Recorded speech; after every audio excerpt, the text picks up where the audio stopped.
ద్వితీయోపదేశకాండము 11వ అధ్యాయము మొదటి వచనము చివరి వచనము చదువుకుని ప్రార్థన చేసుకుందాము. ద్వితీయోపదేశకాండము 11వ అధ్యాయం మొదటి వచనం. కాబట్టి నీవు నీ దేవుడైన యెహోవాను ప్రేమించి ఆయన విధించిన వాటిని అనుసరించి ఆయన కట్టడలను విధులను ఆజ్ఞలను ఎల్లప్పుడూ గైకొనవలెను. చివరి వచనం.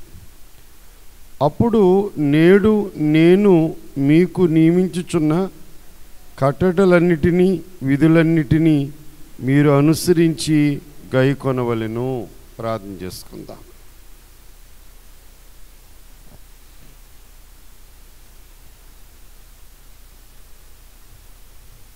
పూర్ణ హృదయముతో, పూర్ణ ఆత్మతో, పూర్ణ బలముతో, పూర్ణ వివేకముతో నీ దేవుడైన యెహోవాను సేవించవలెను అనున్నదే ప్రధానమైన ఆజ్ఞగా ఇచ్చిన తండ్రి, మీకు స్తోత్రములు.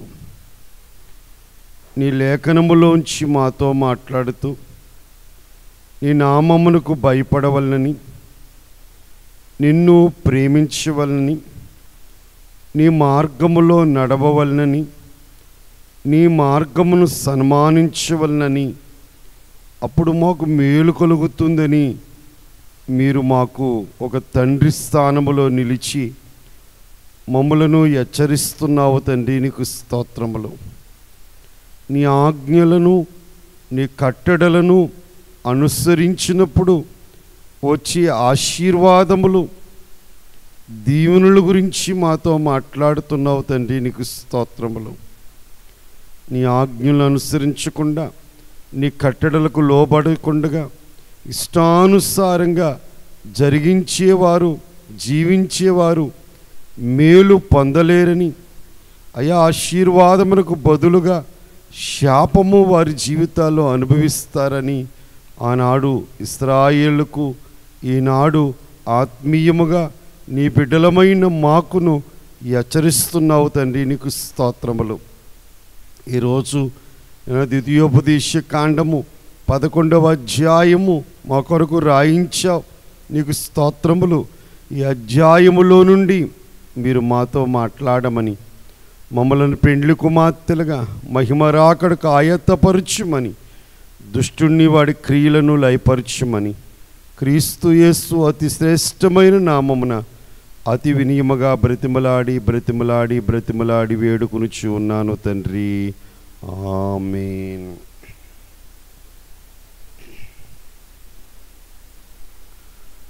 ప్రాణప్రియుడైన యేసుక్రీస్తు ప్రభువారి యొక్క ప్రసన్నత తిత్వదేవుడు మనకు దానము చేయును గాక, ఆమేన్. ద్వితీయోపదేశకాండము 11వ అధ్యాయాన్ని ఈరోజు మనము ధ్యానం చేసుకుందాము. ఈ అధ్యాయములో ఉన్న విషయాలు గతములో దేవుడు వారి జీవితంలో చేసిన గొప్ప కార్యాలని రెండవ తరము వారికి మోషే గారు జ్ఞాపకం చేస్తున్నారు. వారు చేరనయున్న ఆ కనాను దేశములో దేవుడు వారికి చేసే గొప్ప కార్యాలని దేవుడు మోషే గారి ద్వారా జ్ఞాపకం చేస్తున్నాడు, తెలియజేస్తున్నాడు. ఈ అధ్యాయంలో ప్రాముఖ్యంగా దేవుడు చెప్పే మాట ఆయన కట్టడలు, ఆయన ఆజ్ఞలు, ఆయన విధులు అనుసరించినప్పుడు వచ్చే ఆశీర్వాదాల గురించి ఈ అధ్యాయం మనకి తెలియజేయుచున్నది. దేవుని యొక్క మాటను అనుసరించినప్పుడు ఆశీర్వాదమని, దేవునికి ఇష్టము లేని కార్యములు జరిగించే వారికి వచ్చే శాపముల గురించి ఈ అధ్యాయం మనకి తెలియజేయచ్చు ఉన్నది. ఈ అధ్యాయములో ఉన్న ముఖ్యాంశాన్ని వ్రాసుకోండి. ముఖ్యాంశము: ఆయన కట్టడలను ఆజ్ఞలను గైకొనుట. ఆయన కట్టడలను ఆజ్ఞలను గైకొనుట. ఈ అధ్యాయంలో ఉన్న క్రీస్తు, ఈ అధ్యాయంలో ఉన్న క్రీస్తు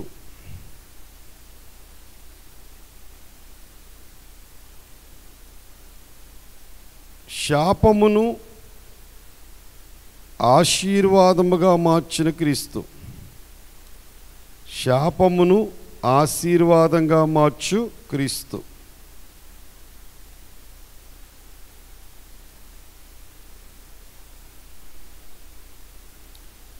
వచనాలు 32 వచనాలు. ముఖ్య వచనము 22 వచనం. ముఖ్య వచనము 22 వచనం చదువుదాము. 22 వచనాన్ని. మీరు మీ దేవుడైన యెహోవాను ప్రేమించి ఆయన మార్గములన్నిటిలోనూ నడుచుచు ఆయన హత్తుకొని మీరు చేయవలనని నేను మీకు ఆజ్ఞాపించు ఈ ఆజ్ఞలన్నిటినీ అనుసరించి జాగ్రత్తగా నడుచుకొనవలెను. ఇది అధ్యాయానికి ముఖ్య వచనము. నిన్న 10వ అధ్యాయంలో కూడా దేవుడు చెప్పిన మాటలు ఇవే. నీ దేవుడైన యెహోవాను ప్రేమించాలి, ఆయన మార్గాల్లో నడవాలి, ఆయన్ని హత్తుకోవాలి. మీరు చేయవలని దేవుడు మీకు ఆజ్ఞాపించిన ఆజ్ఞలన్నీ అనుసరించి జాగ్రత్తగా నడవాలి. ఇది ఈ అధ్యాయంలో ఉన్న ప్రాముఖ్యమైన వచనము. ఈ అధ్యాయాన్ని మనము 4 భాగాలు చేసుకుని ధ్యానం చేసుకుందాము. ఈ అధ్యాయాన్ని మనము 4 భాగాలు చేసుకుని ధ్యానం చేసుకుందాము. భాగాలు రాసుకోండి. మొదటి భాగము గతములో దేవుడు చేసిన గొప్ప కార్యములు. గతములో దేవుడు చేసిన గొప్ప కార్యములు. మొదటి వచనం నుండి 7వ వచనం వరకు. మొదటి వచనం నుండి 7వ వచనం వరకు. రెండవది కనానులో ఆయన చేయనయున్న గొప్ప కార్యములు. కనానులో ఆయన చేయనయున్న గొప్ప కార్యములు. 8వ వచనం నుండి 12వ వచనం వరకు. 8వ వచనం నుండి 12వ వచనం వరకు. 3 ఆయన ఆజ్ఞలు అనుసరించుట వలన ఆయన ఆజ్ఞలు అనుసరించుట వలన కలుగు ఫలితములు. ఆయన ఆజ్ఞలు అనుసరించుట వలన కలుగు ఫలితములు. 13 నుంచి 25. 13 నుంచి 25. 4వది ఆశీర్వాదము శాపము. ఆశీర్వాదము శాపము.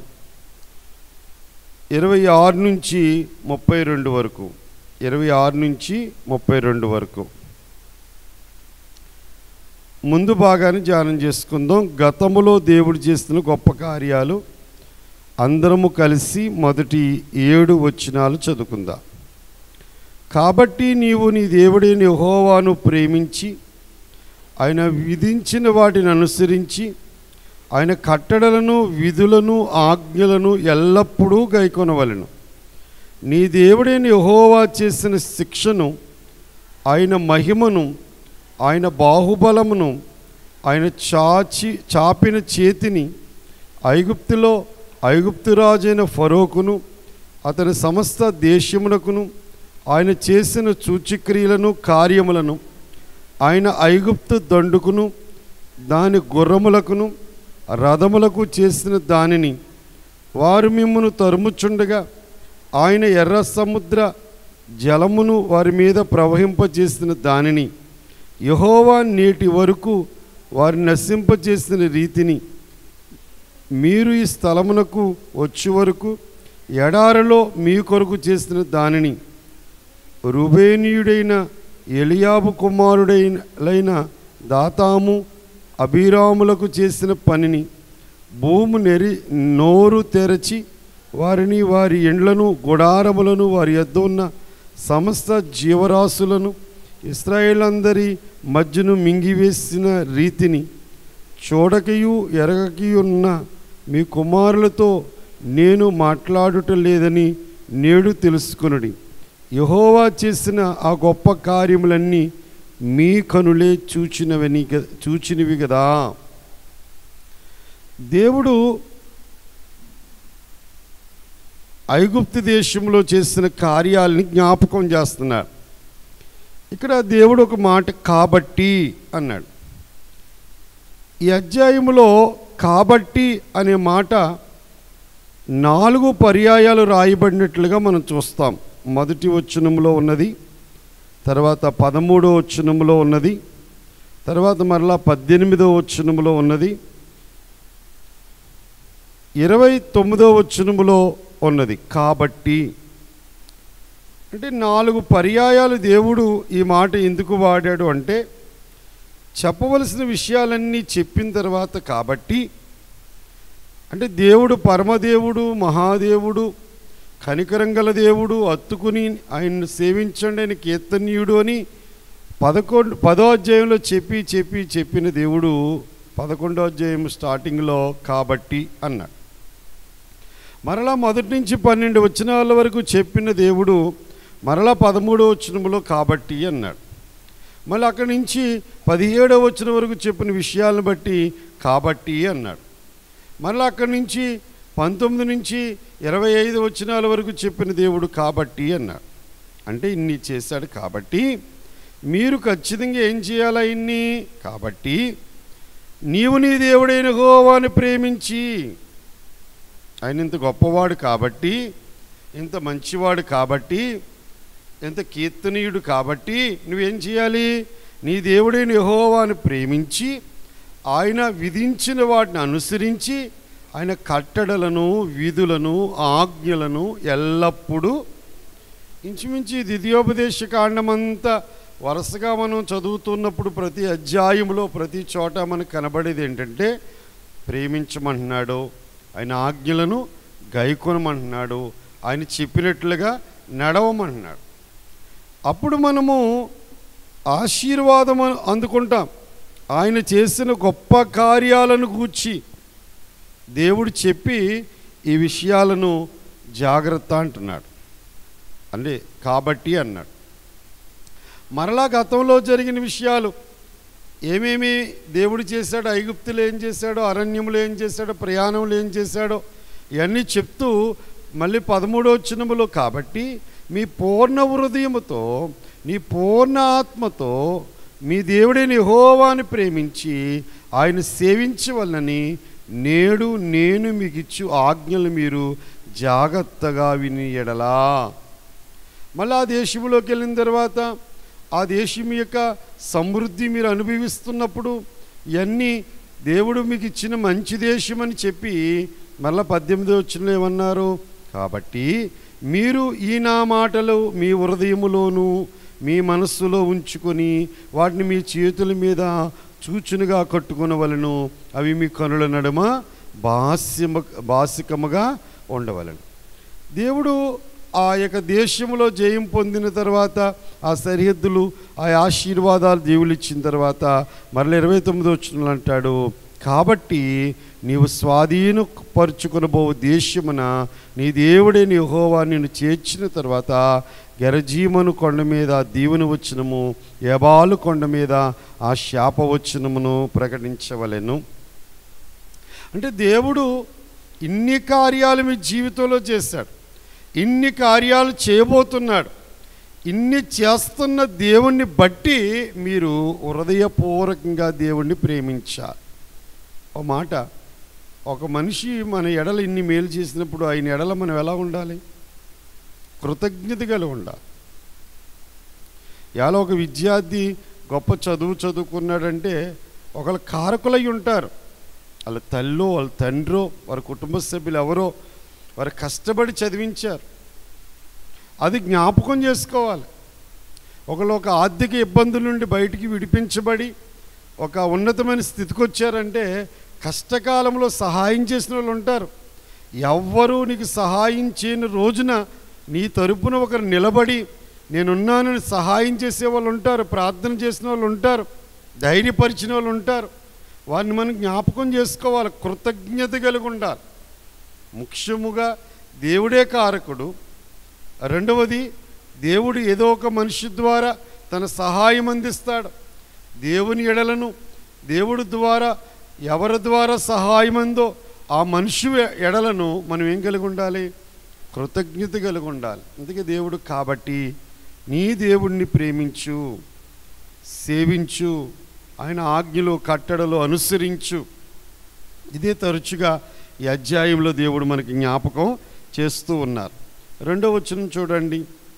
అందుకే యెహోవాను ప్రేమించి అన్న మాట నిన్న అధ్యాయంలో కూడా మనం ధ్యానం చేసుకున్నాం. ఇలా చూడండి ఒకసారి. ప్రేమించడం అంటే మాటల ప్రేమ కాదు. మీరంటే మాకు చాలా ఇష్టం. అసలు మనిషి కనబడేటప్పుడమ్మా ఎలా పొగుడుతారంటే ఇంకా భూమి మీద ఉండడు ఆ మనిషి, అంతలాగా ఆనందించేలా చెప్తారు. మరి ఆ మనిషి చెప్పినట్లు చేయకుండా ఒట్టి మాటలు చెప్పడం వల్ల ప్రయోజనం ఉందా? దేవుడంటే నాకు చాలా ఇష్టమండి, ఆదివారం రారు. దేవుడంటే నాకు చాలా ప్రేమండి, బైబిల్ చదవరు. దేవుడు చాలా మేలు చేశాడంటే పొద్దున్న మోకరించి ప్రార్థన చేయవు, సాయంకాలం మోకరించి ప్రార్థన చేయవు. ఇది ప్రేమించడం అంటారా? నేను నిన్ను ప్రేమిస్తున్నానని ఒక మాటే ప్రేమించటమా? నేను ప్రేమిస్తున్నాను మాట కాదు ప్రేమించడం అంటే. చూద్దాం, వాక్యంలోనూ చూద్దాం. చదవండి. యోహాను సువార్త 14వ అధ్యాయము 15వ వచనము. యోహాను సువార్త 14వ అధ్యాయము 15వ వచనము.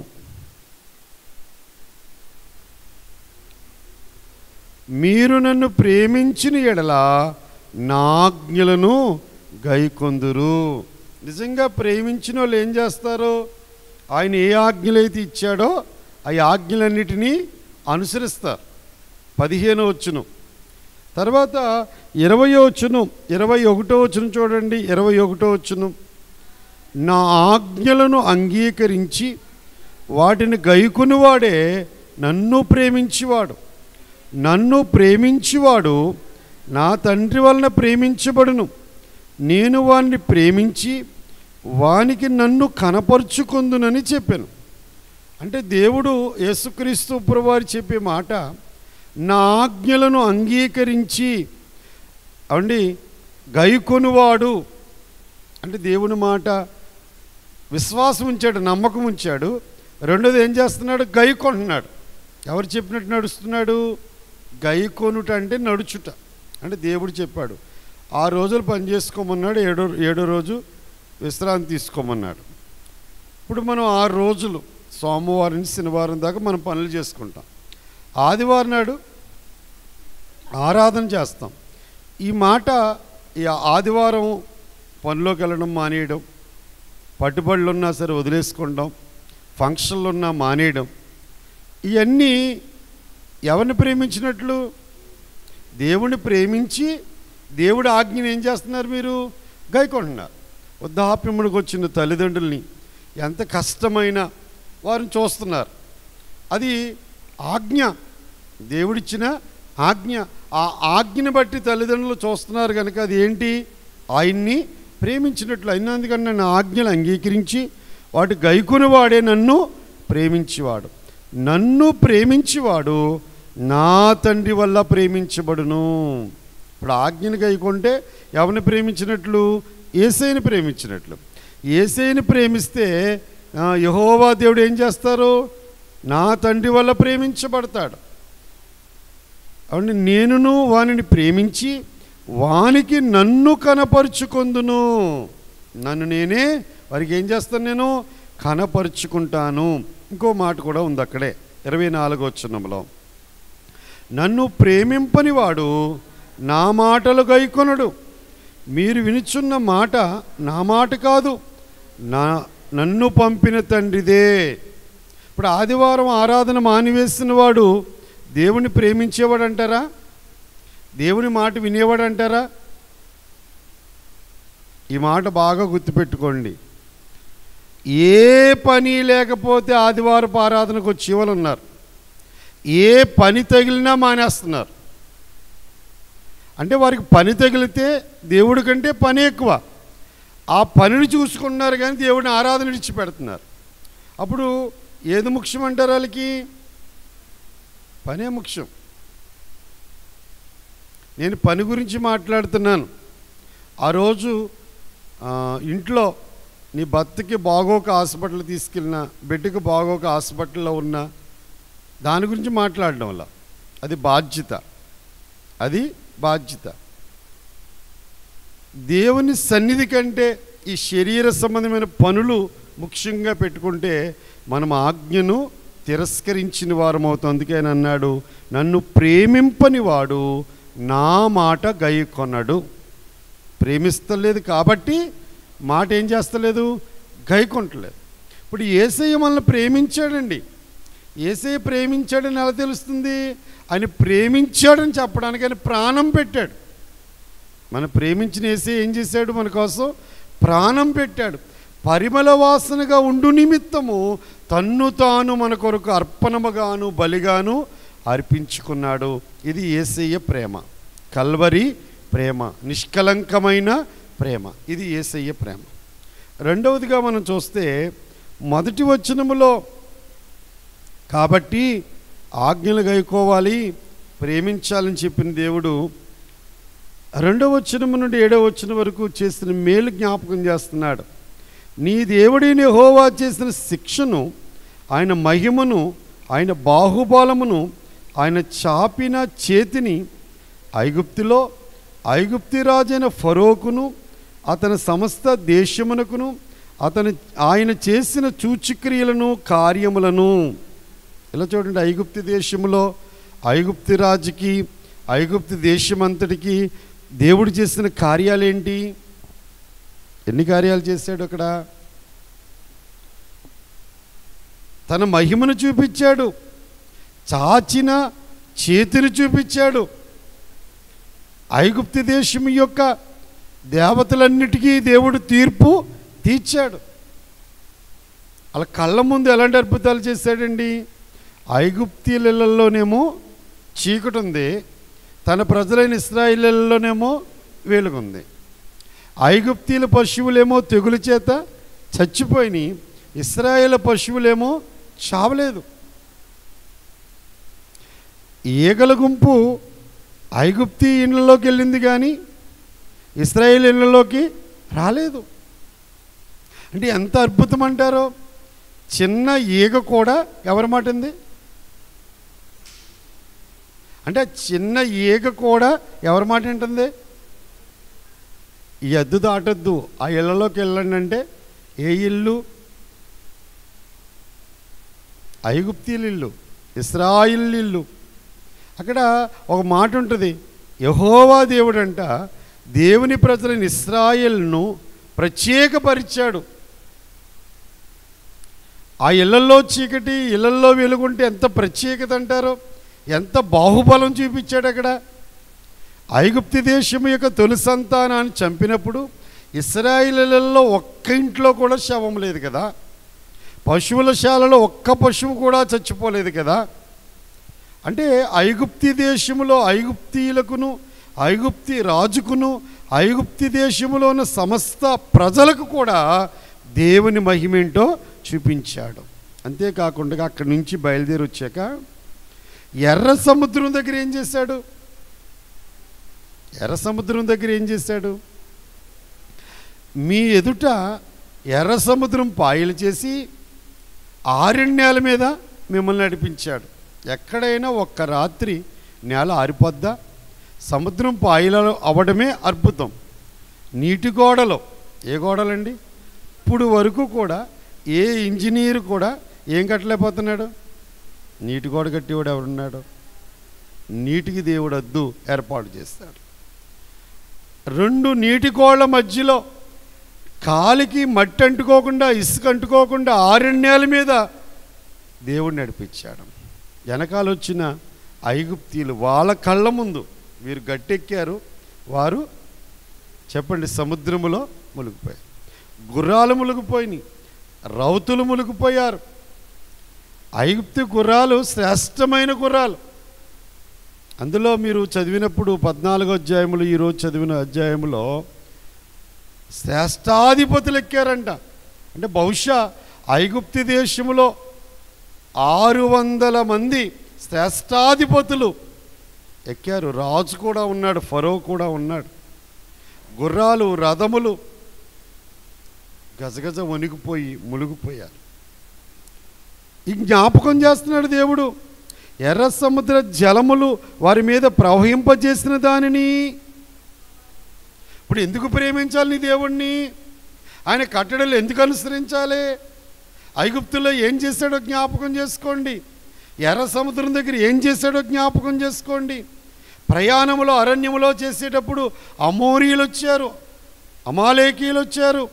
వారి మీద అంటే మోషే చేతులెత్తి ప్రార్థన చేయగా, యెహోషువ యుద్ధము చేయగా నీ శత్రువుల్ని ఎదుటి ఏమైపోయారు?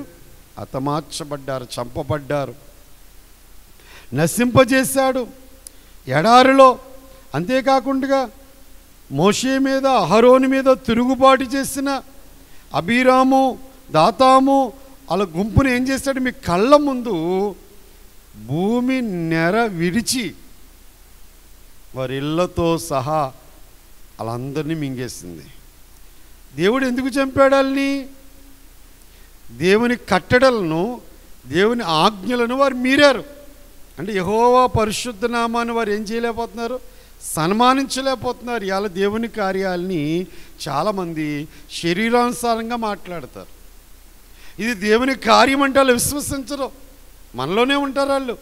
అందుకే అబీరాము అవండి, దాతామీలు ఎవరో ఇశ్రాయేలే కదా, రూబేను గోత్రములకు సంబంధించిన వారు కదా. వారు ఏమనుకుంటున్నారు? మోషే తన నాయకత్వంలో పెత్తనం చేస్తున్నాడు అనుకుంటున్నారు. మనందరినీ బానిసలుగా చేస్తున్నారు, మమ్మల్ని కష్టపెడుతున్నారు అనుకుంటున్నారు. అంతేకాకుండా ఈ 10 మంది తెచ్చిన చెడ్డ సమాచారాన్ని నమ్మి వీళ్ళు ఆ దేశం చెడ్డ దేశము, మనం జయించలేము, మంచి దేశం అంటున్నారు. కానీ మోషే గారు, కాలేబు, యెహోషువాలు కానీ మనం వాళ్ళని జయించలేమని తెచ్చిన చెడ్డ సమాచారానికి సపోర్ట్ చేసి ఒక నాయకుడిని ఏర్పాటు చేసి వెనక్కి తిరిగి వెళ్ళిపోదామన్నారు వీళ్ళు. అందుకే దేవుడు వారికి శిక్ష, భూమి నోరు విడిచిందంట. నెర విరిచితే వీళ్ళు గృహాలు, సమస్త జీవరాశులు వాళ్ళ కళ్ళ ముందు చనిపోయారు. మిమ్మల్ని అందరూ చంపలేదు కదా, వ్యతిరేకించిన వాళ్ళని చంపాడు కదా దేవుడు. ఇవన్నీ జ్ఞాపకం చేసుకోండి. యెహోవా చేసిన గొప్ప కార్యములన్నీ మీ కనులే చూచినవి కదా. మీరందరూ మీ పితరులు చూచారు కదా, చెప్పారు కదా మీతోటి. జ్ఞాపకము చేసుకోండి. అంటే ఇవన్నీ ఏంటి? దేవుడు మన జీవితంలో చేసిన కార్యాలను ఏం చేయాలి? మనం జ్ఞాపకము చేసుకోవాలి. చాలామంది గతకాలం అంతా మర్చిపోతారు. గతాన్ని మర్చిపోయిన వాళ్ళు ఎప్పుడు దేవుళ్ళు ఎదగలేరండి. దేవుళ్ళు ఎదగాలంటే ఖచ్చితంగా ఎప్పటికప్పుడు ఏమి జ్ఞాపకం చేసుకోవాలి? జీవమా యెహోవా నీకు చేసిన మేలన్, జీవమా యెహోవా నీకు చేసిన మేలన్ మరువాకు, నీవు చేసిన పాతకంబులను మానించి జబ్బు లేవియునులే కొండజేయును. ఆ కారణముచే దేవ సంస్తుతి చేయవే. నా ప్రాణమా యెహోవాను సన్నిధించు, నా అంతరంగములను సమస్తమైన పరిశుద్ధ నామమును సన్నిధించు. ఆయన చేసిన ఉపకారముల్లో దేనిని మరవకు. ఆయన చేసిన ఉపకారాల్లో దేనిని మరవకూడదు. ఆ రోజు ఎంత దుఃఖించామో, తెల్లారేటప్పటికి ఏమవుద్దో అని ఎంత భయపడ్డామో, ఆ రాత్రి నిద్ర పట్టలేనప్పుడు ఎంత కన్నీళ్లు కాచామో, దేవుడు ఆ సమస్యను ఎంత తేలిగ్గా పరిష్కారం చేశాడో. ఒక్క ఎర్ర సముద్రం గట్టాలను ఎక్కించాడు దేవుడు. మన జీవితంలో ఎన్ని గట్లు ఎక్కిస్తున్నాడో, ఎన్ని ఆపదలు తప్పిస్తున్నాడో, ఎన్ని అనారోగ్య పరిస్థితుల నుంచి విడిపిస్తున్నాడో మనం జ్ఞాపకం చేసుకుని ఆయన చేసిన ఉపకారాలు బట్టి నిత్యము ఆయన్ని స్తుతించవలసిన వారమై ఉన్నాం. మొదటి భాగమైంది. రెండో భాగంలోకి వెళ్దాము. రెండో భాగం రాసుకోండి. కనానులో ఆయన చేయనయ్యున్న గొప్ప కార్యములు. కనానులో ఆయన చేయనయ్యున్న గొప్ప కార్యములు. 8వ వచనము నుండి 12వ వచనం వరకు చదువుదాం. మీరు బలము కలిగి స్వాధీనపరుచుకున్నట్టుకై నది దాటి వెళ్ళుచున్న ఆ దేశమందు ప్రవేశించి దాన్ని స్వాధీనపరుచుకున్నట్లు యెహోవా వారికిని వారి సంతానమునకు దయచేస్తుందని మీ పితరులతో ప్రమాణం చేసిన దేశమున, అనగా పాలు తేనెలు ప్రవహించు దేశమున మీరు దీర్ఘాయుష్యమంతులగునట్లు నేను ఈ దినమున మీకు ఆజ్ఞాపించు ఆజ్ఞలన్నిటినీ మీరు గైకొనవలెను. మీరు స్వాధీనపరుచుకొనబోవు దేశము మీరు బయలుదేరి వచ్చిన ఐగుప్తు దేశం వంటిది కాదు.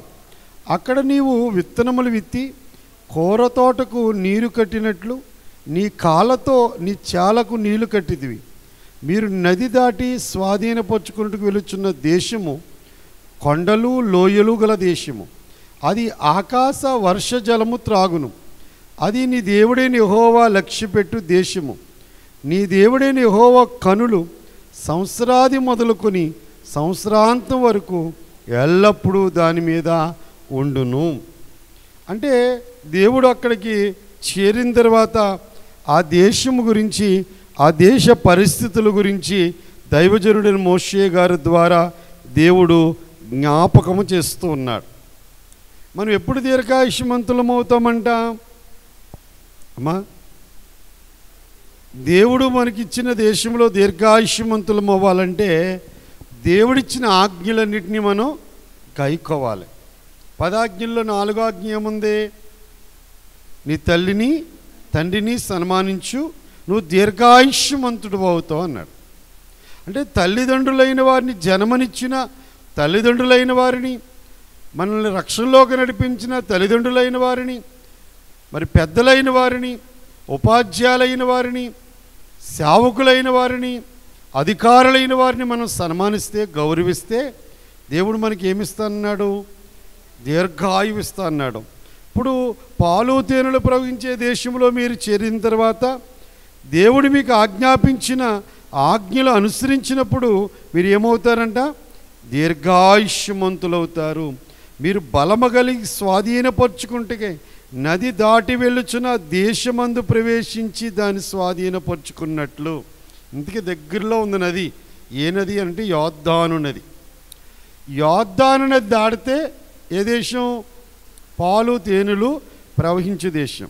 అంటే పాలు తేనె మన ఊళ్ళో కాలువ నీటి ప్రవాహం ఎలా ఉంటుందో అండి, పాలు కాలువ, పాలు తేనె కాలువ ఉంటుంది అనుకుంటున్నారా? పాలు తేనెలు ప్రవహించడం అంటే పాలు కాలువ తేనె కాలువ ఉంటుంది. కానీ చెప్పండి, సమృద్ధిగా ఉంటాయి పాలు. ఇయాల్టికి కూడా ఇజ్రాయెల్ దేశానికి వెళ్ళొచ్చిన వాళ్ళని అడగండి, వారి వ్యవసాయం ముందు చాలా ఆసక్తి కలిగిన వారు. అందుకే ప్రపంచంలో ఉన్న దేశాలన్నీ ఇజ్రాయిల్ ఎలాగ వ్యవసాయం చేస్తారో దాన్ని చూచి నేర్చుకుంటారు. వాళ్ళు పశువులు బాగా మేపుతారు. చాలామంది చెప్పే మాటలు ఏంటంటే 70, 80, 100 లీటర్లు ఇస్తాయండి పాలు. ఒక గేదె ఎన్ని లీటర్ల పాలు ఇస్తుందండి? 100 లీటర్ల పాలు. తీయగలరంటారా? పితకగలరంటారా? మిషన్లతో పితుకుతారు. వాస్తవం. ఎలా చూడండి, యెరూషలేములో అడగండి చెప్పిన విషయం. అక్కడ కాయలు కానీ, పండ్లు కానీ, కూరగాయలు కానీ చాలా ఆరోగ్యకరమైనవి. ఆ దేశంలో నువ్వు దీర్ఘాయుష్మంతుడు అవుతావు కనుక మీరు స్వాధీనపరుచుకున్న దేశము మీరు బయలుదేరి వచ్చిన ఐగుప్తు దేశం వంటిది కాదు. ఐగుప్తు దేశంలో ఏముంది? నైల్ నది ఉంది. గోషేను ప్రాంతాన్ని ఇశ్రాయేలు ఎందుకు అడిగారు? నీళ్ళు సమృద్ధిగా ఉంటుంది, మేత ఉంటుందని. మేత ఉంటే పశువులకి మేత, వీరు గొర్రెలే కదా మేపుకునేది ఇశ్రాయేలు అందరూ కూడా. అందుకే గోషేను దేశాన్ని అడగమంటే యోసేపు చెప్పాడని చెప్పి అడుగుతాడు ఫరోని. అప్పుడు గోషేను దేశాన్ని ఇచ్చాడు. ఎక్కడైతే పంట బాగా పండుతుందో, ఎక్కడ పశువులు సమృద్ధిగా ఉంటాయో అక్కడ ఆరోగ్యం ఉంటుంది, ఐశ్వర్యం కూడా ఉంటుంది. ఇందుకే అక్కడ పంటలు పండడానికి ఐగుప్తు దేశంలో కారణం ఏంటంటే నది, నైలు నది. అక్కడ చక్కటి మాట చెప్పాడు దేవుడు, విత్తనం విత్తి కూర తోటకు నీరు కట్టినట్లు నీ కాళ్ళతో నీ చేలకు నీరు కట్టిది, నీ చాలకు. అంటే నైలు నది నీళ్ళు అలా ప్రవహిస్తుంటే కాలుతోటి అలా గెంటితే నీళ్ళు వచ్చేస్తాయి తోటలోకి. ఐగుప్తులో నైలు నది నీళ్ళు అంత సమృద్ధిగా ఉంది వాళ్ళకి. ఇప్పుడు వెళ్ళే దేశంలో నది లేదు, యోర్దాను నది ఉంది, కానీ నీళ్ళు ఎక్కడి నుంచి వస్తాయి? మీరు నది దాటి స్వాధీనపరుచుకుంటూ వెళ్ళుచున్న దేశము కొండలు లోయలు గల దేశము. అక్కడ నీరు ఎలాగొస్తుందంటే అది ఆకాశ వర్ష జలము త్రాగును. అది నీ దేవుడైన యెహోవా లక్ష్యపెట్టు. నువ్వు నారు నాటాక దేవా వర్షం దయచే అని అడగాలి. అప్పుడు దేవుడు ఏమిస్తాడో వర్షం సమృద్ధిగా ఇస్తాడు. అప్పుడు పంటలు పండుతాయి. అంటే నీ దేవుడి కళ్ళు సంవత్సరాది మొదలుకొని సంవత్సరాంతం వరకు ఎల్లప్పుడూ నీ మీద ఉంటుంది. నారు నాటాక కాలుతో నీళ్ళు గెంటి చెప్పండి నైలు నదిలో నీళ్ళు ఎట్టేసినట్లు కుదరదు. ఇక్కడ నువ్వు పని చేయడం మొదలెట్టాక ఆయన అంక చూడాలి. అయ్యా నారు నాటుకున్నాను, పంట పండేలాగా వర్షం దయచేనైనా అని అడగాలి. అంటే ఎవరైపు చూడాలి? అంటే ఐగుప్తీలు ఎక్కడికి చూశారు? నైలు నది వైపు చూశారు. భూ సంబంధమైన వాటి మీద వాళ్ళు మనసు పెట్టుకున్నారు. మరి పరమకానానికి చేరే మనమందరం కూడా అందరూ కిందకు చూస్తున్నారు. నువ్వెక్కడ చూడాలి? ఏ పని ప్రారంభించినా ఆయన వైపు కనులెత్తి కొండల తట్టు నా కనులెత్తుచున్నాను అని ఆయన వైపు కనులెత్తి ఆయన వైపే చూచి సహాయం ఎవరిని అడగాలి? అమ్మా సహాయం ఎవరిని అడగాలి? అక్కడ నైలు నది ఉంది కాబట్టి ఇంక సహాయం అడగరాళ్ళు ఎవరిని. ఇంకా చెప్పమంటారా? వాళ్ళ దేవుళ్ళు ఒక దేవుడు ఎవరో నైలు నది. వాళ్ళ అతిశయం అదే. ఐగుప్తు దేశీయుల అతిశయం ఏమిటంటే అది నది. ప్రపంచములోనే పొడుగైన నది అని పేరు దేనికి? నైలు నదికి. అంచేత నైలు నదిని బట్టి వారు అతిశయిస్తున్నారు. ఇవాళ భూ సంబంధమైన నదులు బట్టి కూడా చాలామంది అతిశయించేవారు ఉన్నారు. ఇంకా చెప్పాలంటే వాటిని పూజించేవారు ఆరాధించేవారు కూడా ఉన్నారు. కానీ ఆ నదిలో నిలిచేది ఎవరు? ఆకాశ వర్షము. ఎవరు కురిపిస్తారు ఆకాశం నుంచి వర్షాన్ని? అమ్మా ఆకాశానికి వర్షాన్ని కురిపించే టెక్నాలజీ కనిపెడదామని ఆలోచన ఉందంటారు మన వాళ్ళందరికీ. అలాగే ఎప్పుడో ఒక ఆయన అంటే కృత్రిమ వర్షాలు కురవడాన్ని బట్టే అంటే చాలా నష్టపోయామన్నారు. వర్షము అనేది ఎవరివ్వాలి? వర్షం ఇచ్చేది దేవుడే, వర్షం కురిపించే దేవుడు. అందుకే ఇక్కడ మనం ఒక వచనాన్ని చదువుదాం. కొలస్సీ పత్రిక 3వ అధ్యాయము 1 నుండి 3 వచనాలు. కొలస్సీ పత్రిక 3వ అధ్యాయం 1 నుండి 3 వచనాలు.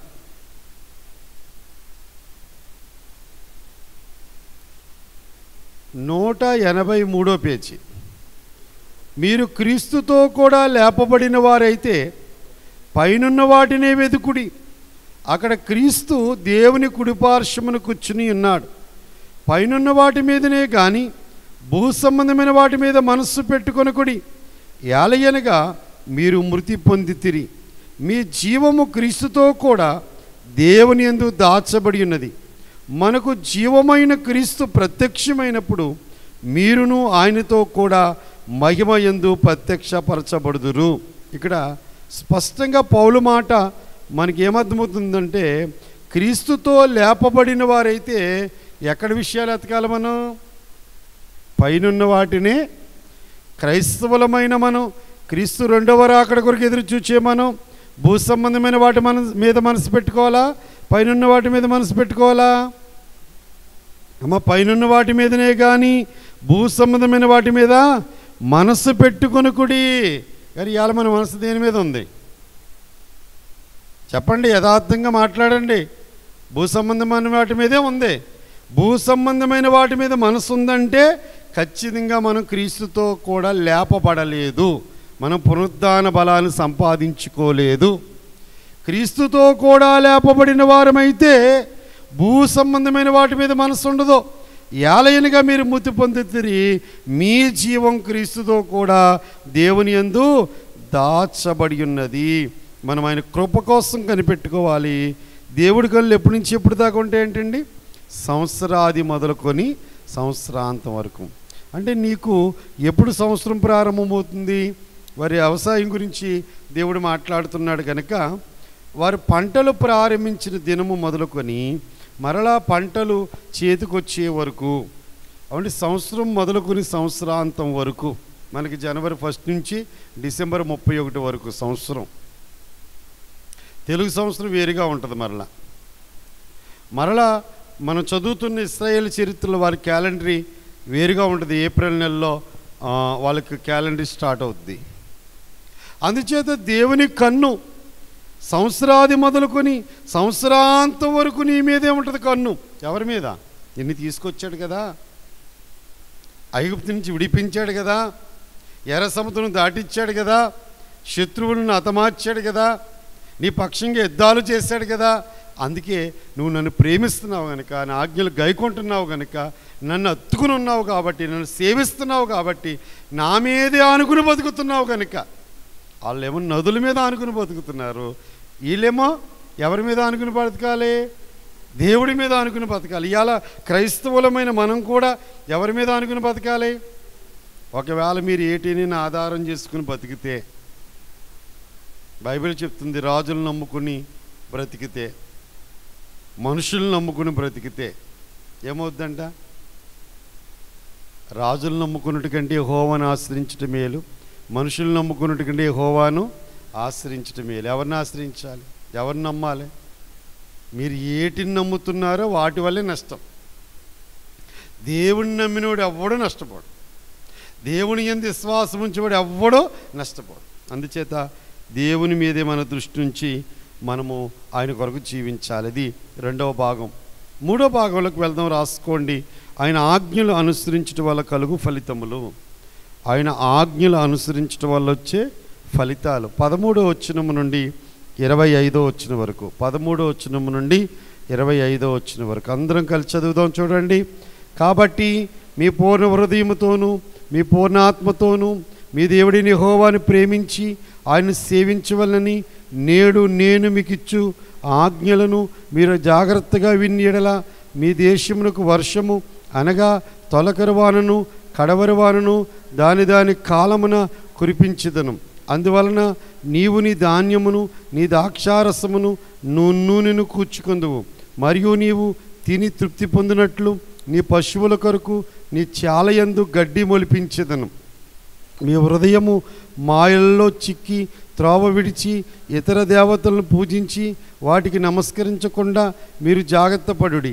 లేని ఎడల యెహోవా మీ మీద కోపపడి ఆకాశమును మూసివేయను, అప్పుడు వాన కురవదు, భూమి పండదు. యెహోవా మీకు ఇచ్చుచున్న ఆ మంచి దేశమున ఉండకుండా మీరు శీఘ్రముగా నశించెదరు. కాబట్టి మీరు ఈ నా మాటలను మీ హృదయములోను మీ మనస్సులోను ఉంచుకొని వాటిని మీ చేతుల మీద సూచనలుగాను కట్టుకొనవలెను. అవి మీ కనుల నడుమ బాసికముగా ఉండవలెను. నీవు నీ ఇంట కూర్చుండినప్పుడును, త్రోవను నడిచినప్పుడును, పండుకున్నప్పుడును, లేచినప్పుడును వాటిని గూర్చి మాట్లాడుచు వాటిని నీ పిల్లలకు నేర్పి నీ ఇంటి ద్వారబంధముల మీదను నీ గవుల మీదను వాటిని వ్రాయవలను. అలాగూ చేసినలా యెహోవా మీ పితరులకు ఇచ్చిదనని ప్రమాణము చేసిన దేశమున మీ దినములను మీ సంతతి వారి దినములను భూమికి పైగా ఆకాశము నిలుచున్నంత కాలము విస్తరించును. మీరు మీ దేవుడైన యెహోవాను ప్రేమించి ఆయన ఆజ్ఞలన్నిటిలో నడుచుచు ఆయన హత్తుకొని మీరు చేయవలనని నేను మీకు ఆజ్ఞాపించు ఈ ఆజ్ఞలను అనుసరించి జాగ్రత్తగా నడుచుకొనవలను. అప్పుడు యెహోవా మీ ఎదుటి నుండి ఈ సమస్త జనులను వెళ్ళగొట్టును. మీరు మీకంటే బలిష్ఠులైన గొప్ప జనముల దేశమును స్వాధీనపరుచుకుందురు. మీరు అడుగుపెట్టు ప్రతి స్థలము మీదగును. అరణ్యము మొదలుకొని లెబానోను వరకు, యూఫ్రటీసును మొదలుకొని పడమటి సముద్రం వరకు మీ సరిహద్దు వ్యాపించును. ఏ మనుష్యుడును మీ ఎదుట నిలవడు. తాను మీతో చెప్పినట్లు మీ దేవుడైన యెహోవా మీరు అడుగుపెట్టు దేశమంతటి మీద మీ బెదురు మీ భయము పుట్టించును. అంటే దేవుని ఆజ్ఞలు అనుసరించడం వల్ల వచ్చే ఫలితాలు మీరు చూడండి. మీ జీవితంలో దేవుని ఆజ్ఞలు అనుసరించి చూడండి, ఈ ఆశీర్వాదాలన్నీ మీరు మీ జీవితంలో పొందుకుంటారు. అందుకే దేవుడు ఇక్కడ ఏమని చెప్తున్నాడు? పూర్ణ హృదయముతో పూర్ణ ఆత్మతో మీ దేవుని ప్రేమించి ఆయన సేవించిన వాళ్ళని నేడు నేను మీకు ఇచ్చే ఆజ్ఞలను మీరు జాగ్రత్తగా విని ఎడలా మీరేం చేయాలి? ఇప్పుడు సగం సగం మనసుతో కాదు. చాలామంది అండి ఇలా చేస్తే దీవెన వస్తుందంటే చేస్తారండి. దీవెన కోసం మేలు కోసం చేస్తారు తప్ప ప్రేమతో చేయరు. అర్థమవుతుందా మీకు? సంఘానికి భోజనాలు పెడితే మేలు జరుగుతుందని ఎవరిని సాక్ష్యం చెప్పారనుకోండి, మనకు కూడా మేలు జరుగుతుందని పెడతారు. మేము దశంభాగం ఇచ్చాము, దేవుడు మమ్మల్ని దీవించాడు అనుకోండి, వాళ్ళు దశంభాగం ఇచ్చాడంటే దేవుడు దీవించేసాడు, మనం ఇచ్చేద్దాం అనుకుంటాం. అంటే ఒకళ్ళు ఇచ్చారని ఒకళ్ళు చేశారని చేయడం కాదు, అది ఆజ్ఞ. దేవుని సేవించడం అనేది, దేవుణ్ణి ప్రేమించడం అనేది, దేవుని హత్తుకుంటం అనేది దేవుడిచ్చిన ఆజ్ఞ. ఆజ్ఞ ప్రకారం నడిస్తే మీ దేశమునకు వర్షము, ఏ వర్షం అంట? తొలకరివాన కడవరివాన దాని కాలంలో కురిపించేదను.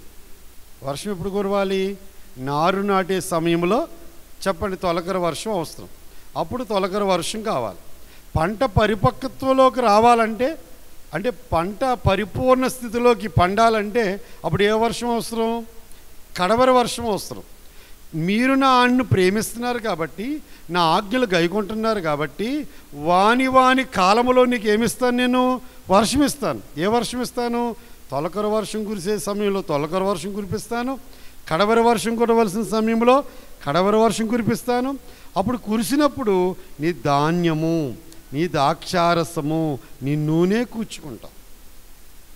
నీ పంట పండుతుంది కాబట్టి ధాన్యం కూర్చుకుంటా, ద్రాక్షారసం కూర్చుకుంటా, ఒలివల నూనె ఏమండి నువ్వు కూర్చుకుంటావు. మరియు నీవు తిని తృప్తి పొందినట్లు నీ పశువుల కొరకు నీ చాలయందు ఏం మొలిపిస్తాను? అంటే గడ్డి మొలిపించేది కూడా ఎవరు చెప్పండి? దేవుడు ఆజ్ఞ ఇవ్వగా మరి భూమిని కలుగు చేసినప్పుడు పచ్చికను కలుగు చేశాడు, గడ్డిని కలుగు చేశాడని చెప్పండి. ఆదికాండం 1వ అధ్యాయంలో చదువుకుంటున్నాం. కనుక నీ పశువులకి మేత దొరికేటట్లుగా, నీ పశువుకు మేత సమృద్ధిగా ఉండి పాలిచ్చేటట్లుగా నేను నేల మీద ఏం మొలిపిస్తానన్నాడు? నీ చాలయందు గడ్డిని మొలిపిస్తాను. మీ హృదయముల్లో మాయల్లో చిక్కుకొని, అమ్మ ఇలా కాకుండా నన్ను వదిలేసి, ఆ పక్కోళ్ళు చెప్పారని ఈ పక్కోళ్ళు చెప్పారని వదిలేసి వచ్చిన ఐగుప్తు దేశం, ఈ కనాను దేశంలోని 7 జాతుల వారు అలా చెప్పారు ఎలా చెప్పారని హృదయములో మాయించుకుని దేవుని విడిచిపెట్టి ఇతర దేవతలను పూజిస్తే వాటిని నమస్కరించకుండా మీరు జాగ్రత్త పడాలి. లేని ఎడల యెహోవా నీ మీద కోపపడి ఆకాశాన్ని ఏం చేస్తాడు? మూసేస్తాడంట. ఆకాశం మూసేస్తే వర్షం కురిపించేవాడు అన్నాడా? అంటే ఆకాశాన్ని మూసేస్తే వాన కురుస్తుందా? భూమి పండుతుందా?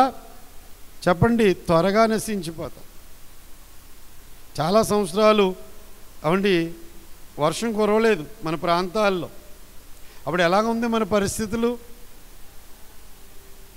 తాగడానికి నీళ్ళు లేవు, పంటలు లేవు, ఆఖరికి చెరువుల్లో కూడా ఈ యొక్క వ్యాపారం, రైలు చెరువులు, చేపల చెరువులు కూడా ఏమి లేవు, నీళ్ళు లేవు.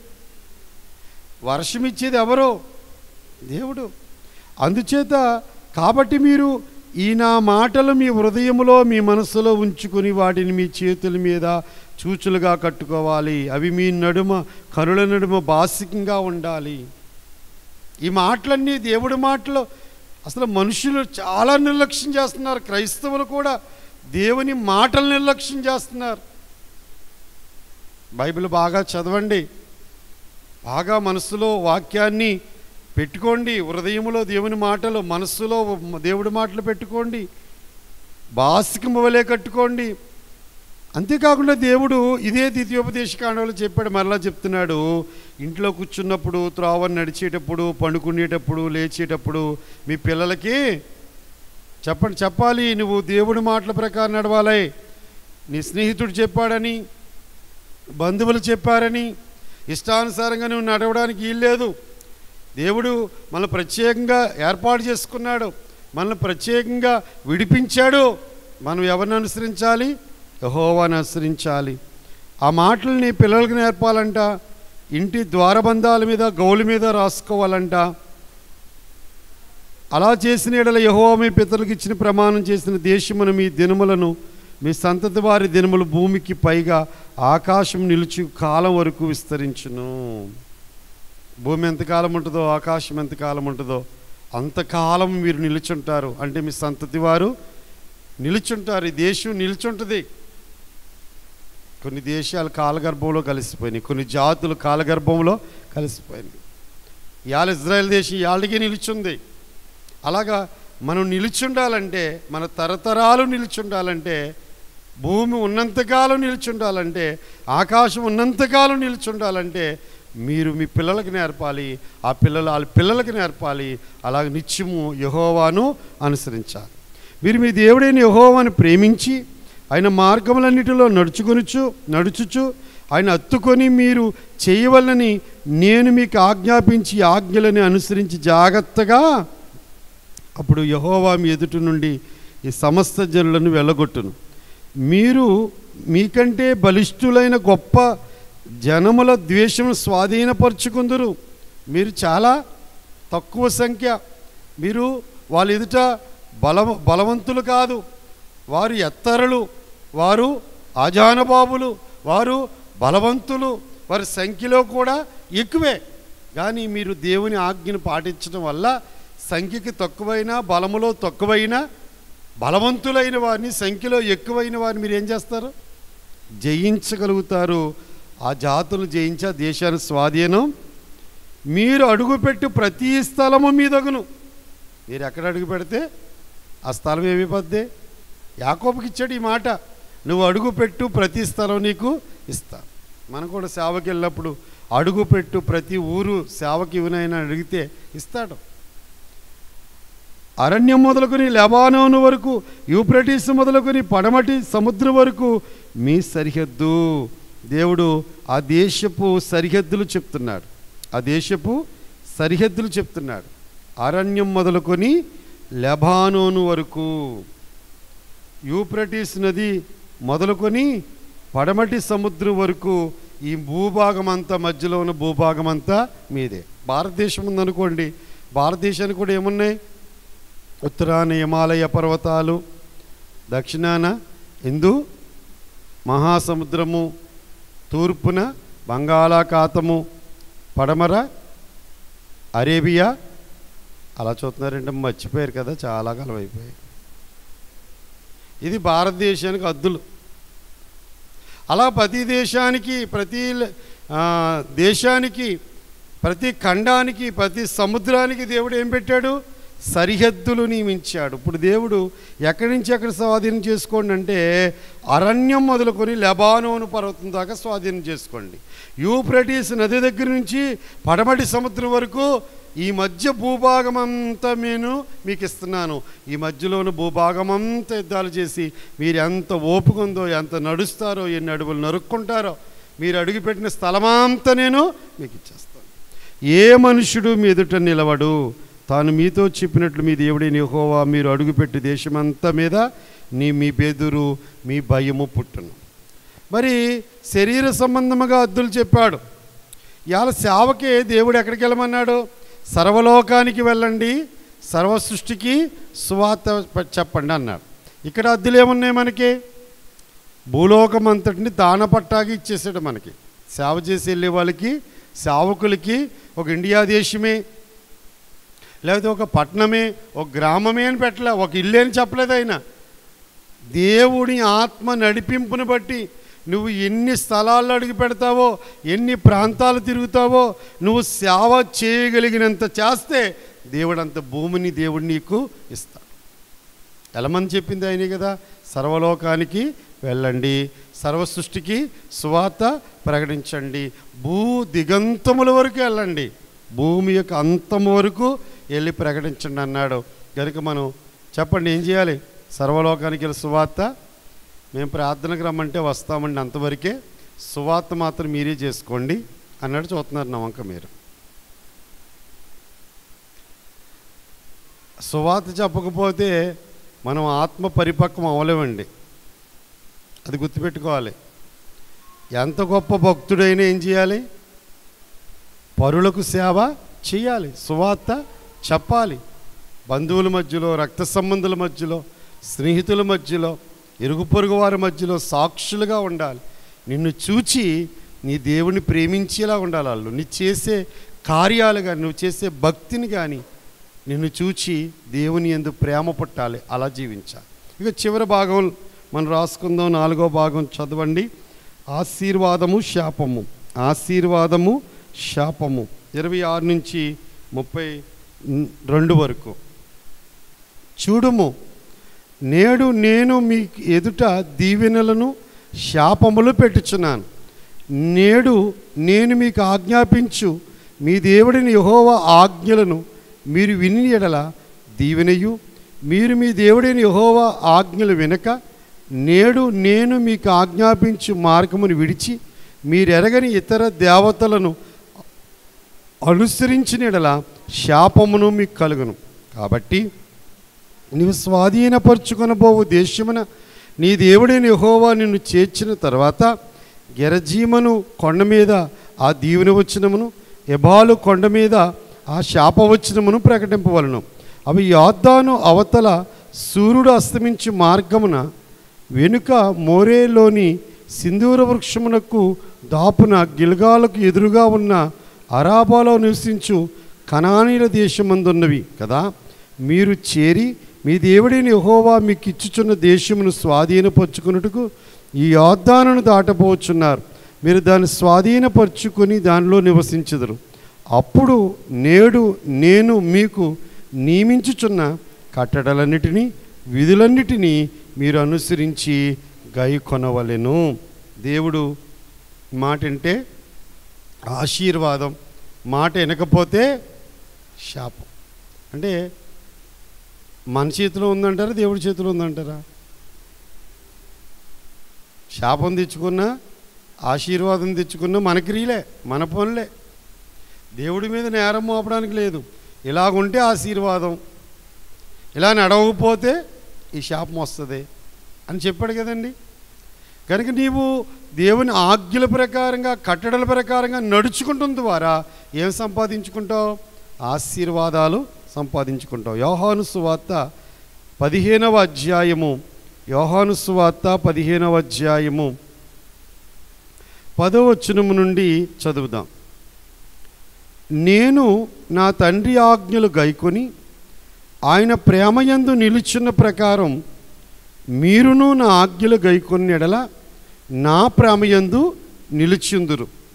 మీ యందు నా సంతోషం ఉండవలననియు మీ సంతోషం పరిపూర్ణము కావాలననియు ఈ సంగతులు మీతో చెప్పుచున్నాను.